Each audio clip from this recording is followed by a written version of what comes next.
Mummy ने कहा कि जा खिड़की बंद कर ले, बारिश का पानी अंदर आ रहा है। तो मैं गए खिड़की के पास। वहाँ मैंने देखा कोई नई नवेली दुल्हन की बारात आई थी। कोई नई नवेली दुल्हन की बारात आई थी। सामने वाली खिड़की में रहती दादी माँ ने आज भी 2 कप चाय भरती थी। एक कप में वो गम का घूंट पिए जा रही थी। एक कप में वो गम का घूंट पिए जा रही थी और दूसरा कप बारिश का पानी पिए जा रहा था। और दूसरा कप बारिश का पानी पिए जा रहा था। एक और 16 श्रृंगार से सजी हुई दुल्हन, एक और 16 श्रृंगार से सजी हुई दुल्हन दाहिने पैर से एक चौखट को लांघती थी। दाहिने पैर से एक चौखट को लांघती थी। दूसरी ओर कहीं कदम ठहर से गए थे। दूसरी ओर कदम कहीं ठहर से गए थे। शायद जाना नहीं था या जाया नहीं जाएगा। शायद जाना नहीं था या जाया नहीं जाएगा।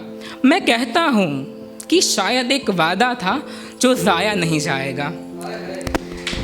किसी ने, थैंक यू, शुक्रिया।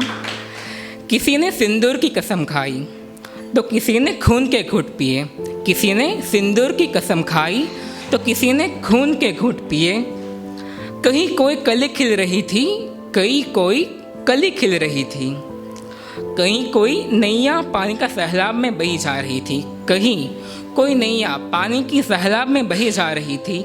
नैया तो कागज़ की थी। वो इस स्याही को कैसे सह ना सकी। वो इस स्याही के बोझ को कैसे सह ना सकी। उसने कहा ये कि लफ्ज़ तो काफ़ी भारी है, कि लफ्ज़ तो काफ़ी भारी है। हमने कहा मेरी जान, ये लफ्ज़ों का नहीं, उसमें सिमटी हुई टूटी उम्मीदों का भार है।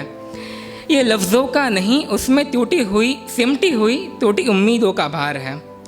तभी आवाज़ आई कि बेटा कपड़े भीग जाएंगे, खिड़की बंद कर ले जल्दी, यहाँ चाय ठंडी हो रही है। तो मैंने फटाफट कपड़े ले लिए और चाय लेकर अपने कमरे में गया और वहाँ दरवाज़ा बंद कर लिया और खिड़की खोल दी। इस बार चाय गर्म थी। इस बार चाय गर्म थी, पर उसकी जलन और बाहर चल रहा तूफान, उसके सामने वो क्या जो दिल में और जो तूफान दिमाग में चल रहा था, पर उसके सामने वो जलन क्या ही जो तूफान दिमाग में था, उसका क्या। लबों पे नाम तेरा, हाथों में तेरी तस्वीर थी।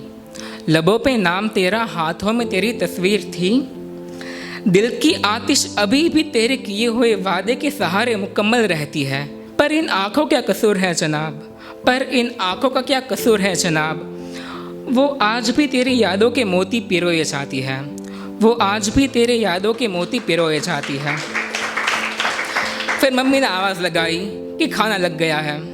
अपने होश संभालते हुए मैं बाहर गया और कहा अभी भूख नहीं है मुझे, मैं फिर खा लूँगा, और वापस कमरे में आ गया। फिर से बंद कमरे में खिड़की खोल दी। दिमाग का तूफान आँखों से बह गया। दिल भी धड़क धड़क के कहने लगा कि अब बिना अपनी धड़कन के और कितनी देर चढ़ पाओगे, कि बिना अपनी धड़कन के और कितनी देर चढ़ पाओगे। हमने इसे थाम कर कहा कि उसके आने तक धड़क ले, उसके आने तक धड़क ले। उसकी बाहों में ज़िंदगी ही ना सही, मौत तो नसीब होने दे। अब उसे मेरे सब्र की परीक्षा कहें या मेरी ईश्वर की आस्था, ये नहीं पता। शायद वो मेरा कर्मों का फल है या तहज्जुद की दुआ, या फिर कोई फरिश्ता जो हमसे मिलवाने आया है। अब तो बारिश भी थम गई है यार, पर तेरे नाम की तस्बीह अभी तक जारी है और जब तक सांस है तब तक चलती ही रहेगी। अभी तक और आगे तक खुद को सिमट कर रखा है। अब तुम आओ तो एक दफ़ा ऐसे टूटना है कि अगर कोई छोड़ना भी चाहे तो उसमें मैं तुम्हें नज़र आए। Thank you everyone.